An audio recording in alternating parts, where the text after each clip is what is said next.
parah lagi. Nah aku nggak pakai logika ikhlas. Pakai logika selesai semua. Ya disuruh Allah ya sudah. Saya ulang lagi ya. Makanya saya minta ya. Surat Tur itu dibaca. Makanya baca Quran itu jangan terlalu egois. Jaluk suwargo. Statusnya dulu itu fadkhuli fi ibadi. Kehambaan Anda posisikan yang mantap. Lagi wadkhuli jannati. Sekarang enggak dibalik, orang ini masuk surga dulu. Kayak surga di kapling. Terawih arang-arang gue jaluk Lailatul Qadar. Lailatul Qadar wis kliwat. Wingi wis Dzulhijjah wingi ben. Sebagian ulama berpendapat Lailatul Qadar itu fikul sanatin. Apa fikuli? Karena Lailatul Qadar berdasar nuzul Quran, dan nuzul Quran itu bisa saja hari Arafah, bisa hari apa. Ada ulama mengatakan Ramadan, tapi bisa tanggal 1. Nah, kamu kan pemalas ikut yang partai 21, 23 karena kan wis akhir-akhir kan wis enteng. Sebenarnya Anda milih 21 berdasar ilmu apa berdasar enak lanak terbatas waktunya kan? Kan lebih sempit apa? Lebih apa? Sempit. Ya saya ulang lagi ya. Jadi Allah kalau ngajarkan hujah itu gampang sekali ya. Tadi amkhuliku min ghairi syai'in. Enggak apa-apa saya ada Tuhan kata Allah. Tapi kamu harus punya logika. Alam raya ini diciptakan tanpa pencipta. Mau enggak kamu punya logika seperti itu? Bahwa alam ini yang wujud diciptakan oleh sesuatu yang tidak wujud. Mau enggak kamu punya logika itu? Enggak mau kan? Namanya wujud tentu diciptakan super wujud. Dan super wujud itu wajibil wujud. Dan itu Tuhan kita yang oleh Islam dinamai Allah. Bang, makanya nyebut Allah itu di surat-surat awal Quran tidak ada. Coba, awal surat Quran itu surat apa coba? Iqra kan? Iqra itu ada enggak kata Allah? Enggak ada. Iqra bismi rabbika. Rabbika itu siapa? Allazi khalaq. Surat Mudaththir sama. Ya ayyuhal mudaththir qum fa'anzir wa rabbaka fakabbir. Ya sudah seperti ini. Ya ayyuhan nasu ubudu rabbakum. Rabbakum itu siapa? Allazi khalaqakum. Nah kita ini keliru metode. Pemene wong tukang wiridan Allah. Tapi ora roh Allah ku sing sopor. Ya dia Allah. Dia nyifati Allah mau sing ngekeki swarga, sing ngekeki dhuwit, sing ngekeki widadari. Jadi Allah disifati sesuai selera yang menguntungkan dia. Bahwa Allah ini yang ngampuni saya, kemudian saya masuk surga, kemudian ngeloni widadari. Makanya kalau dia jadi wali tak demo. Tak laporkan MK. Suluh. Karena ini wali pecundang. Bagaimana mungkin calon wali pikirannya khadzun nafsi? Kalau ulama agak gitu, mendikan Allah itu zat paling penting di dunia. Maka akan saya maklumatkan di dunia bahwa orang kembali ke Allah. Caranya gimana? Akan saya kenalkan Allah lewat logika. Caranya apa? Kita sifati wajibil wujud. Kita sifati rabbukum wa rabbu abaikumul awal. Dengan sifat-sifat yang semuanya mengarah ke dikjayaan Allah Subhanahu wa taala. Itu jenenge bener-bener ulama. Itu disebut balwa ayatum bayinatun fi suduril ladzina utul ilm. Makanya ulama itu orang yang luar biasa. Sampai disebut innama yakhshallaha min ibadihil ulama. Ahli ibadah itu rapati wedi pangeran. Masih wiridan istighfar nangis itu rapati wedi pangeran. Gayane tok nangis. Karena sebenarnya dia nangis wedi ra mlebu swarga. Mlebu swarga gak iso ngloni. Dari itu aja orientasinya itu. Makanya benar Kanjeng Nabi nak gojlok orang alim satu itu lebih utama dibanding 1000 ahli ibadah. Bahkan Nabi pernah ngendikan sangat ekstrim. Fadlul alim alal abid kafadli ala adinakum. Keutamaan orang alim dibanding ahli ibadah itu sebagaimana kelas saya kata Nabi dibanding kelas terendah kalian. Padahal Nabi dengan Abu Bakar saja jaraknya sangat jauh. Itu kata Nabi fadlul alim alal abid kafadli ala adinakum. Keutamaan orang alim dibanding orang abid sebagaimana keutamaan saya dibanding sahabat paling rendah. Karena tadi abid itu ada opportunisnya. Tapi kamu jangan benci abid loh. Karena kamu ya orang alim, orang abid. Saya saja yang ngeritik. Saya yang tanggung jawab di depan Allah. Orang abid itu kadang kan wiridan nganti nangis. Pikirannya apa coba? Serasakno mungkin apa wiridan pikiran dia aja. Di sepuro dosane. Terus apa kan? Mlebu swarga. Terus apa gini swarga? Aku takut. Aku takut. Ayo sing apel mlebu swarga apa kegiatan? Rencana pertama ya, Om. Terus gak usah munafik biasa wae. Mau inna ansa'na benawa insya ayat kalau ada jujur apa jujur. Bandingan kalau orang alim. Orang alim itu ketika nyebut Allah itu iri ya Allah. Kenapa di dunia ini ada makhluk lain yang menandingi engkau? Saya tidak ridho. Kenapa di dunia ini ada syarik orang yang dimitrakan seperti engkau? Maka orang-orang alim ini ingin memaklumatkan bahwa la syarika lak labbaika Allahumma labbaik la syarika lak innal hamda wan ni'mata laka wal mulka la syarika lak. Sehingga para nabi itu memaklumatkan itu, engkau saja yang Tuhan ya Allah, semua nikmat dari engkau, semua kepemilikan ini milik engkau, la syarika lak labbaik. Dimaklumatkan ke dunia. Innal hamda wan ni'mat itu dimaklumatkan. Enggak ada kepikiran mereka masuk surga. Karena mereka ingin memaklumatkan bahwa Allah ini yang Tuhan. Sama tak ceritani Nabi Ibrahim jadi Khalilur Rahman, rumang samu kagan wiridan kaya kowe ndak. Wiridannya Nabi Ibrahim sama sampean mungkin banyak sampean. Karena sampean banyak kepentingan tadi. Wali-wali dulu kalau wiridan itu tidak sebanyak sampean ndak, tak jamin ndak. Pokoknya maca lelo yang 10.000 ndak biasa wiridannya. Tapi khosyahnya sama Allah luar biasa. Pertama Nabi Ibrahim diangkat jadi khullah. Khullah itu ya Khalilur Rahman itu. Itu dia wiridannya gini. Ya Allah, innahu la yahzununi alla ara ahadan fil ghairi ya'buduka ghairi. Alla ara ahadan fil ardi ya'buduka ghairi. Sama saya hafal tadi. Memang saya hafalkan. Ya Allah, saya ini susah sekali. Kenapa zat sepenting engkau kemudian yang menyembah engkau hanya saya? Ini tidak fair. Makhluk yang enggak penting saja punya umat. Makhluk-makhluk yang enggak penting aja jadi pusat perhatian. Misalnya artis atau presiden atau gubernur atau tokoh top. Semuanya jadi presiden, padahal semuanya itu makhluk yang enggak sepenting engkau. Ini zat yang sepenting engkau, kemudian yang tahu kalau engkau penting hanya saya, ini tidak fair. Nangis. Nangis. Ini tidak fair. Innahu la yahzununi alla ara ahadan fil ardi ya'buduka ghairi. Saya ini susah Gusti, susah sesusahnya. Zat sepenting engkau, kemudian yang tahu kalau engkau penting itu hanya saya. Wah, ini tidak fair. Nah, coba kalau orang mencintai sesuatu kan gitu. Misalnya kita bojo ayu, kemudian wong liya kabeh darane elek, mangkel ora? Mangkel enggak? Kamu beli Alphard. Kamu kira itu mobil mewah. Kemudian orang nyejajarkan podo bek keri, mangkel gak? Semua kenikmatan itu kita nikmat karena itu diakui ya gak? Wes gunane apa ke di Alphard gawe ning Gunung Kidul. Terus wong darani ngono iku podo bek keri ya bek kejangke mangkel ora kira-kira. Enggak penting mewahnya, ini tetap butuhnya pengakuan. Coba misalnya kamu jadi presiden, hidup di dunia orang sufi. Sing darane wong penting wong soleh hari sujud ora kakuati ki. Keteko di Barnos. Karena itu hormati situ hanya orang apa soleh. Kakuati gak? Mau kakuati kan? Tau kowe dadi artis top, teko ning daerah Gunung Kidul mung desa-desa, terus diundang lek.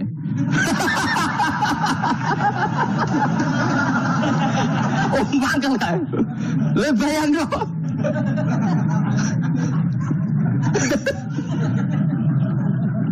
Oh, kamu menteri top, menteri BUMN, barang dolan itu sudah diundang le. Matus walang le ngono. Semua kan. Karena orang keren itu butuh pengakuan apa? Meski misalnya di bojo ayu terus wong liya kabeh darane eleke mangkel gak? Sebetulnya orang merasa nikmat itu karena pengakuan. Bayangkan andekan orang itu melihat Alphard itu tidak wow. Orang punya Alphard gagah enggak? Oh gak gagah. Kalau orang lain enggak bilang apa? Oh. Mau misalnya di Goning desa terus orang desa nganggap kamu model tepak terus saya mau pada numpang wedhus kula angsal Pak. Kagak itu.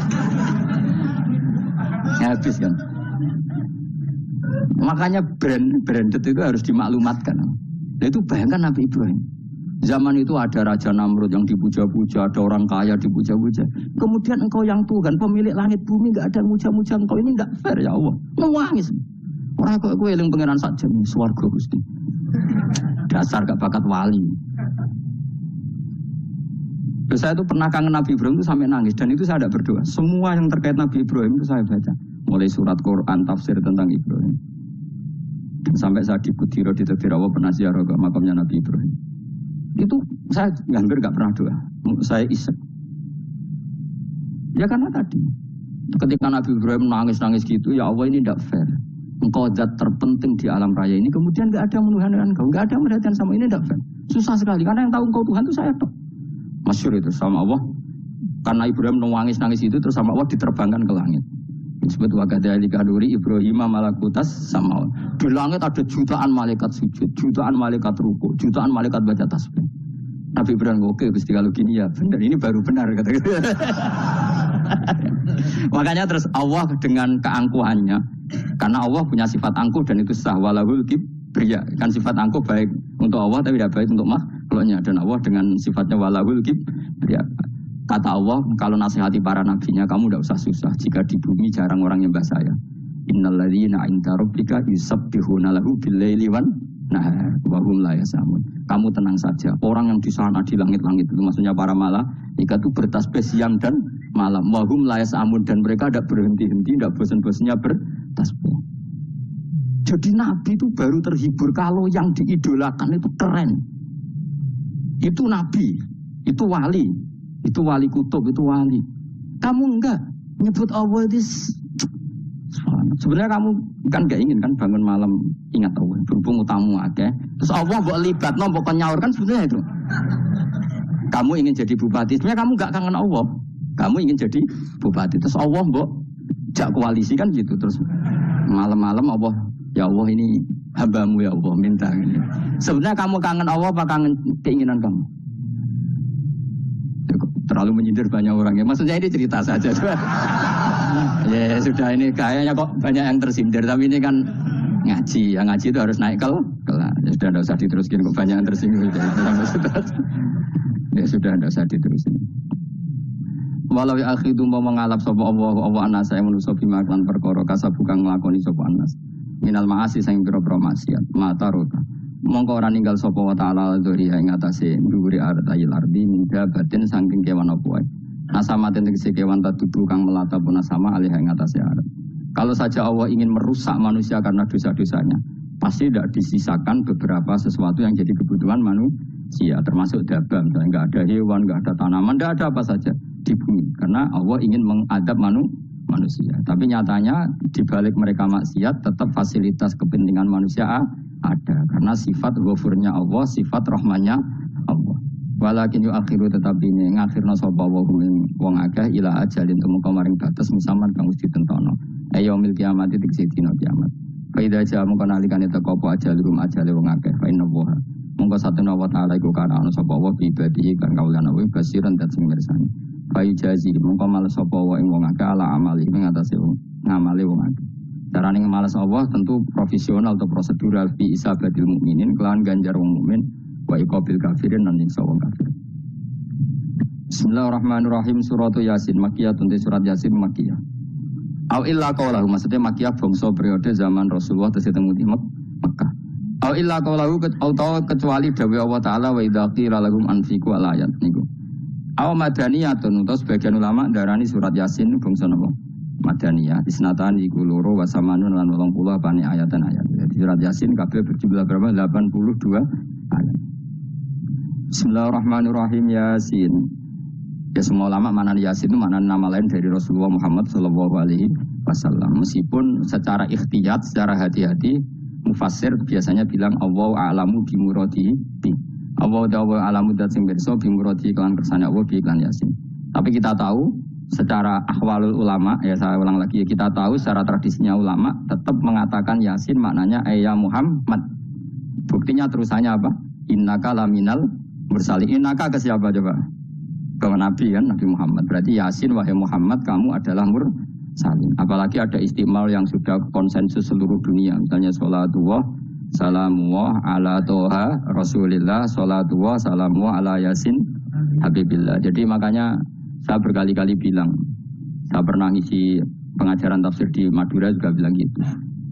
Ada disiplin ilmu tafsir dan itu kadang ketatnya ikhtiyat. Ikhtiyat itu hati-hati. Sehingga tetap bilang Allah alamu bimuradi kita. Tapi meskipun demikian, ada konsensus masif dari para ulama yang menggunakan Yasin Toha itu untuk Rasulullah SAW. Karena secara siakul kalam pasti demikian. Misalnya di juz 16 ya, surat Toha itu ya, 16 ya. Toha, ya Muhammad, ma anzalna alikal Qur'ana litasqa. Coba kalau Toha ada artinya Muhammad, lalu siapa? Ada kata ma anzalna alaika, apa? Coba sekarang Toha ganti ya Muhammad kan pas ya Muhammadu ma anzalna alaika al-Qur'ana litasqa. Jelas ya? Secara siakul kalam Toha menunjuk siapa? Muhammad, karena tulisannya ya coba ya. Toha diganti kata Muhammad. Ya tentu diganti secara mana? Ya Muhammadu ma anzalna alaikal Qur'ana litasqa. Yasin juga ganti aja. Ya Muhammad demi Quran yang hakim, innaka ya Muhammad laminal mursalin. Sehingga meskipun mufassir secara disiplin ikhtiyatnya, kehati-hatiannya bilang innaka laminal apa? Awa alamu bimuradihi bidzalik, tapi secara ahwalul ulama tetap Toha dan Yasin adalah ismun min asma'i Rasulillah sallallahu alaihi wasallam. Kayak tadi apa? Salatullah salamu ala Toha Rasulillah, salatullah salamu ala Yasin habibillah. Jelas ya. Jadi antara istimalnya ulama itu beda dengan keikhtiyatan mufassir, dan tentu kita milih yang istimalnya ulama. Karena itu lebih gampang supaya kata alaika khitab itu kena apa? Kena mukhatabnya siapa? Terus ketiga kata Ibnu Jarir At-Tabari, enggak mungkin Allah mengkhitobkan sesuatu dengan sesuatu yang enggak bisa dipahami. Karena orang Arab dan zaman itu paham Yasin adalah Rasulullah, Tuhan adalah Rasulullah, sehingga ada khitab itu. Buktinya orang kafir zaman itu enggak pernah menyoal gini. Muhammad katanya Quran itu indah, mudah difahami. Ternyata ini ada lafaz-lafaz yang kita tidak paham. Nyatanya orang kafir tidak gugat seperti itu. Itu menunjukkan bahwa penggunaan Tuhan dan Yasin adalah ma'ruf dan difahami. Paham? Jelas ya? Nah, soal nanti ikhtiyat saja kita ikhtiyat. Paham ya? Tapi tetap difahami apa? Tetap difahami. Buktinya jelas kan Toha ma anzalna alaika. Berarti diganti saja apa? Ya Muhammad ma anzalna alaika al-Qur'ana litasqa. Mohon jelas ya. Wal Qur'ani demi Qur'an al-Hakimi kang bijak. Ail muhkami tegese kang kuat utawa kang kukuh. Kukuh maknane indah, aji binasmi kelawan keajaibane susunan wa badil ma'ani lan keindahane makna. Innaka satamne sira ya Muhammad lamnal mursalin setengah sangking wong sing diutus. Sungguh termasuk wong sing diutus Allah. Ora sekedar diutus ala siratin kowe ngatasi jalur to dalan mustaqimin kang jejeg. Muti alai mutalikun ta'aluk bimakon para koblau kang sedurungi iki dawuh. Ayatorikil anbiya itu tegese kowe iku sesuai dalane para-para nabi qoblaka sedurunge sira. Manane torikil anbiya ya tauhid tegese tauhid wal hudalan petunjuk. Wa taqitu tinau kiti bil qasami klan qasam wa khairi lan liyane qasam ngrad niku nolak liqaul kufari marang pencape wong kafir lagu maring nabi wong kafir komentar ning nabi napa lasta mursala Muhammad iku ra rasul. Terus Allah jawab innaka laminal mursalin. Tanzilal azizi kang kowe iku dadi rasul mergo untuk turunan untuk keturunan Quran sing aziz, sing tanzilal azizi. Kang Quran iku dadi sesuatu sing diturunno Allah sing aziz. Fi mulkihi dalam kerajaane wa ar-rahimi kang welas fi khalqihi lan makhluk Allah. Utai lafat tanzil wa khabaru mutada'ir khabaru mutada'ir. Ya karena Imam Suyuti baca tanzilu sehingga dia nerkemnya ada. Tapi kira kita akan baca apa? Tanzila. Makanya saya berkali-kali ngaji itu sama guru. Imam Suyuti, dia itu bacanya tanzilu. Makanya dia nerkep jadi khobar. Sementara kira kita tanzila. Maka kita nerkep jadi maf'ul mutlaq. Paham ya? Makanya kamu gak usah bingung. Ini kok jadi khobar padahal macamnya tanzila. Itu orang bingung mereka paham pilihannya lurut. Ya. Jadi yang jelas Imam Suyuti itu kadung milih rofa. Makanya dia nerkep khobar, paham ya tanzilu, makanya dia nerkep apa? Khobar. Kalau kita baca kan tanzila, maka itu maf'ul mutlak atau nyimpan kata abdahu. Ayil Quran itu kese Quran. Bi khobaru mubtadain muqaddarin. Apa sing kang aran tanzilul aziz ya Quran tentu Quran. Quran itu tujuane ditungdira supaya ngekei peringatan sira bil Quran kauman ing kaum muta'alikun bitanzil. Mau jiro kang ora dikai peringatan sapa abang bapak-bapak wong akeh elam yung zeru. Tegese ora dikai peringatan sapa akeh di zamanil fatra ing dalam zaman kita. Ya jadi Quran itu gunanya ya membuat logika yang benar supaya orang itu menghindari kesalahan. Jadi menakut-nakuti itu kalau enggak harus tentang neraka, takut dari kesalahan, takut dari kebodohan. Kan kita juga takut kan punya pemimpin yang salah, takut punya kasus, takut kepleset. Ketakutan tidak harus dari neraka. Makanya saya berkali-kali bilang, saya sering dulu dinasihati Mbah Mun, kena aku kena alim, ojo sering mau tafsir, mari goblok dari Mbah Mun. Maksudnya mari goblok itu gini, mufassir itu manusia, kadang dia itu satu ayat umum, dia mendiktekan ke satu kasus, padahal kasusnya lebih umum. Makanya berkali-kali sama nani umpomong ini, contohnya ini, karena nanti itu mengikat. Misalnya gini ya, saya ulang lagi ya, dan gayamu kayak wong alim. Ini insya Allah barokah sekali. Tapi rasa Arab-Arab Lailatul Qadar biasa wae. Ora kelas e. Ben sing tok Lailatul Qadar ben wali-wali wae. Kene entuk cipratane wis cukup. Lah wong trawe arang-arang yo njaluk. Iya kalau kita mintanya dianggap minta, kalau dianggap ngelama. Coba andekan kapasitas Anda itu RT minta jadi presiden itu ngelama apa doa? Tidak jawab saja. Lama. Jatah kamu untuk azab kok jaluk Lailatul Qadar itu lama apa ndak? Mestinya jalukmu orang untuk azab itu bagus sih. Paham ya? Banyak ulama diajak istisqa gak mau. Banyak itu lama. Ayo istisqa kita karena sudah lama gak hujan. Kata ulama tadi, jatah kita ini kena hujan batu dari langit. Gak hujan batu sudah bagus. Gak usah minta. Ulama macam-macam. Rai-rai ini ki pantasnya untuk Lailatul Qadar atau untuk azab? Ayo jawab. Ayo. Orang untuk azab itu bagus. Jadi doangane ya Allah, ampun jenengan siksa la tu'akhidna. La tu'akhidna maknane njuk Lailatul Qadar apa ora disiksa. Ya makam kita itu masih Rabbana la tu'akhidna. Iku supaya gak disiksa innasina waktuna kalau kita salah. Kowe kan gak kalau. Wah sudah salah. Jadi donga innasina waktuna sange apikane pangeran wae ditambahin. Kalau kita salah. Kalau kita kan sudah tidak kalau lagi sudah. Sudah jelas salah berkali-kali lagi. Gue wong diisin. Dulak jaruk Lailatul Qadar gak diisin. Tapi oleh wong pangeran apian. Pangeran kan tapi misalnya pangeran ora aku luwe apian timbang aku. Jadi sowe disahno permintaan. Tapi gak dikabulno. Mau disahno tapi ora usah wae. Disahno iku iman jalin jan goblok piye meneh macam-macam. Makanya doa paling fair itu ya Rabbana dzulamna anfusana wa lam taghfir lana wa tarhamna lanakunanna. Makom kita itu disepuro pangeran. Sing bener donga wong traweh-traweh lho ning Tuban ning Jogja wis bener apa innaka afuwun karim tuhibbul afwa fa'fu anna. Ora ana guru-guru kita donga ya Allah anilna lailatul qadar ya Allah ka ora sarahku kiye-kiye kita ora ngajarno ngono ya Allah innaka afuwun karim tuhibbul afwa fa'fu anna. Jenengan kandat sing kathah nyepurane lan seneng nyepuro pun jenengan sepuro. Iku wis bagus itu. Lailatul Qadar gresuk ndelok srengenge. Terus ndelok angin. Angger angan daerah gunung kidul banter terus anak-anak. Gue wong tahu diri, maksud kula ya tetap minta Lailatul Qadar tapi tahu diri. Misalnya suwe bersedekah, puasa salat 1000 rakaat terus utang mesti sahur. Sampai sebut togo-togo sing mbok dolimi jaluki sepuro.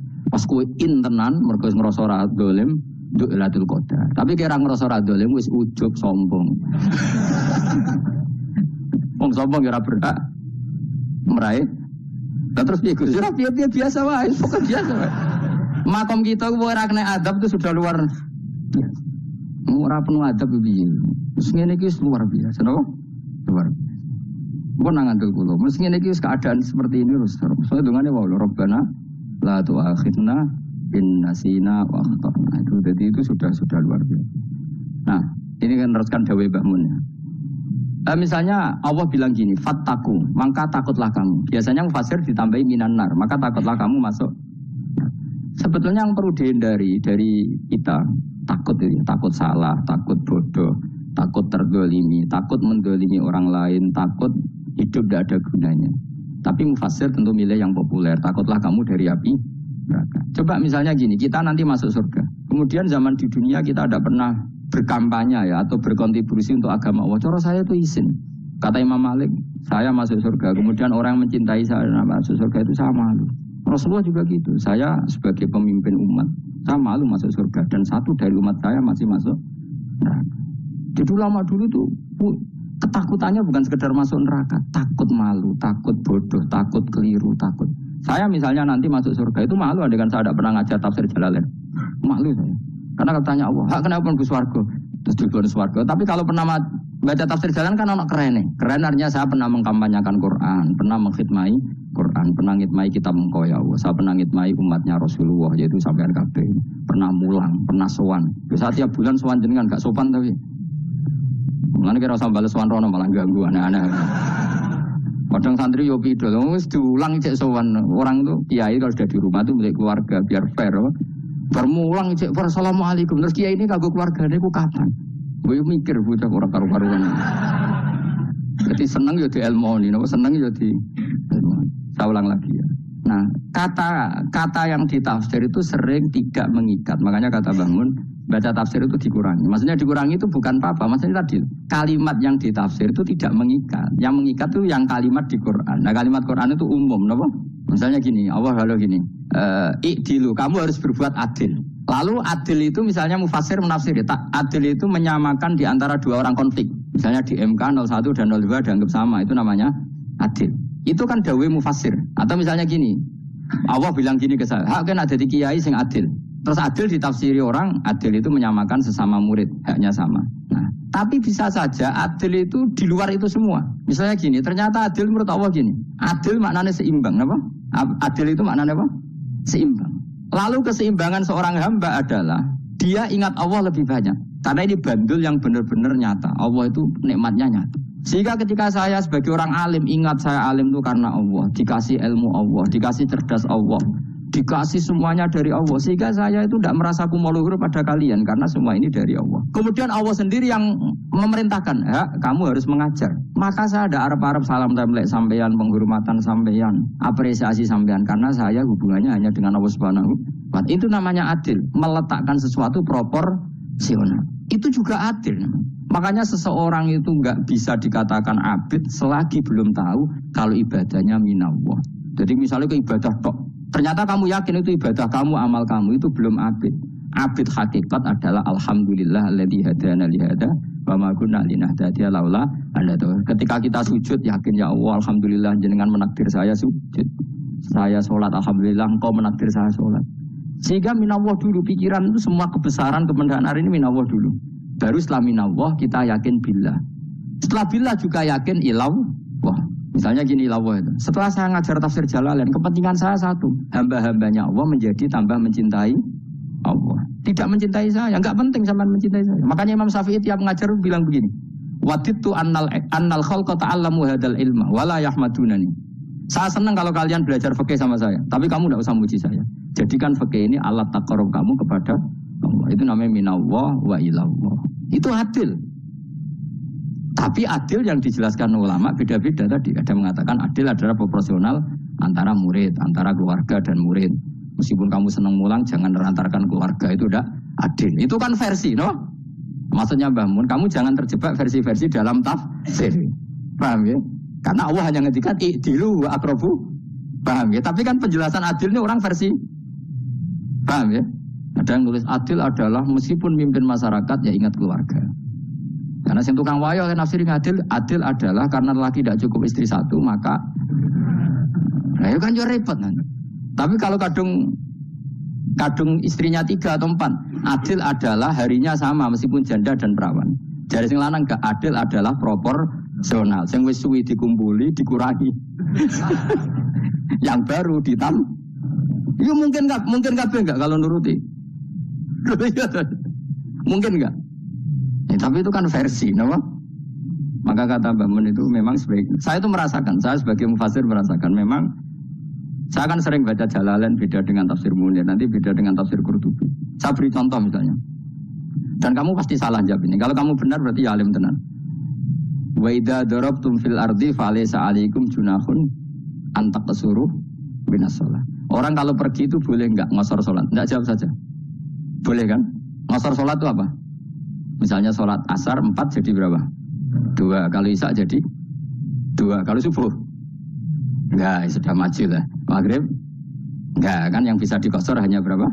Yang rubaiyah, yang apa? Berarti kamu yakin antak suruh minas shalah artinya 4 jadi 2, yakin? Enggak, jawab saja. Yakin. Nah itu termasuk orang pinter gitu. Berarti ilmu lagi saktrip. Ya? Sebetulnya kata Imam Qurtubi enggak. Ayat itu kan hanya bilang gini, kalau kamu bepergian maka kamu boleh menyendak sholat. Qasru itu memotong. Dari aturan yang dulu 4 menjadi 2. Sebetulnya ada hanya itu tok. Aturan tidak boleh membawa najis menjadi boleh. Aturan harus tumakninah menjadi tidak harus tumakninah. Misalnya kamu sholat dalam keadaan perang, wajib tumakninah apa boleh sambil lari-lari? Boleh sambil lari-lari. Boleh gak ketika perang kamu sholat sambil menghadap tidak ke kiblat? Boleh. Makanya antak suruh minas sholat maknanya apa? Jika kamu pergi maka dalam konteks itu kan perang ya. Ayat itu konteksnya perang. In khiftum ayyaftinakumul ladzina kafar. Jika kamu dalam keadaan perang maka boleh memangkas apa yang pernah wajib dalam aturan sholat. Paham ya? 4 menjadi 2. Keharusan menghadap kiblat menjadi tidak wajib. Membawa najis sholat sah enggak? Enggak kan? Tapi kalau dalam perang kemudian pedang kamu ada najisnya boleh dibawa enggak? Boleh. Jadi maknanya taksuru a'ammu min ayakuna qasra salat wa a'ammu min ayakuna wajibati salat yang sekarang enggak wajib. Semua itu namanya juga meringkas kewajiban. Berarti namanya nih, jika kamu dalam keadaan perang maka boleh memangkas sesuatu yang dulu wajib menjadi tidak wajib, yang dulu haram menjadi boleh. Tapi mufassir mencontohkan qasrus salat hanya 4 menjadi 2. Dong ya. Oh ya, nangke alim ngono tenan wis dokter tafsir sah. Engko tak iku sudah dhewe. Tapi ora perlu orang lain ngakui. Jadi itu contoh kecil. Jadi mufassir karena kebetulan dia tahunya hanya qasrus salat itu 4 jadi 2, dia itu. Padahal di tafsir lain diterangkan qasru itu artinya menyingkat atau mencendak atau memangkas. Dulu wajibnya sholat itu gak boleh bawa sesuatu yang najis. Tapi kalau sholat dalam keadaan perang dan pedang kamu ada darahnya, boleh gak dibawa? Boleh, bahkan Allah menyuruh dibawa. Dan boleh gak madhep kiblat. Fa'in khiftum farijalan auruk banataki fa'idha amintum fadhkurullaha kama allamakum. Ketika keadaan aman, baru sholat sesuai standar. Nah berarti kan ada qasrus sholat, ada pemangkasan aturan sholat. Kayak misalnya begini. Dalam keadaan normal, boleh nggak kamu motong pohon pisangnya tetangga tanpa izin? Nggak boleh kan? Tapi misalnya ada banjir bandang, kemudian kamu bisa selamat kalau motong itu. Wajib izin apa malah haram izin? Haram izin, harus kamu langsung potong. Karena kalau tanpa begitu kamu dan yang punya wajib meridhoi. Kalau nggak meridhoi disalahkan syarak malah. Paham ya? Jadi ini penyolongan yang wajib. Tapi tak sebab potong kayak ngelangiin terus gedangnya pepangan itu berlebihan. Karena Allah memaklumi hanya untuk ngelangi. Jumlah harus menisan lah itu di luar izin syariat apa? Di luar izin syariat itu melampaui batas itu. Syaratnya boleh itu ghairu baghiw wala adfamani turra itu darurat syaratnya ghairu baghiw wala dan tidak boleh melebihi batas. Ora ape ngetok gedhe sing mateng dipangan terus diketok. Ora oleh. Paham jelas ya. Makanya kalau ngaji tafsir ya saya kan berkali-kali ada makna di tafsir Imam Suyuti saya tambahi umpamanya ini. Maksudnya umpama itu supaya contoh itu tidak mengikat. Jadi yang disebut beliau itu satu dari sekian potensi ribuan contoh. Ya kayak tadi misalnya antak suruh minas sholah. Itu umumnya ulama membayangkan qasrus sholat yang 4 jadi 2. Padahal enggak, maknanya meringkas aturan dari wajib menjadi tidak wajib. Bahkan sebagian aturan itu dikatakan haram, tidak haram. Itu tadi misalnya bawa najis atau teman kamu mau dibaca orang kafir, terus kamu bilang, hei hati-hati, itu tidak batal kalau dalam sholat siddatil khauf. Paham ya? Jelas? Semaju lah. Malam telu likur, lelatul. Awis bumen be wong-wong bingung ora ilmune wong-wong. Ma unzira abahum elam yung daru tegese ora den kai wedi sapa ngangge fi zamanil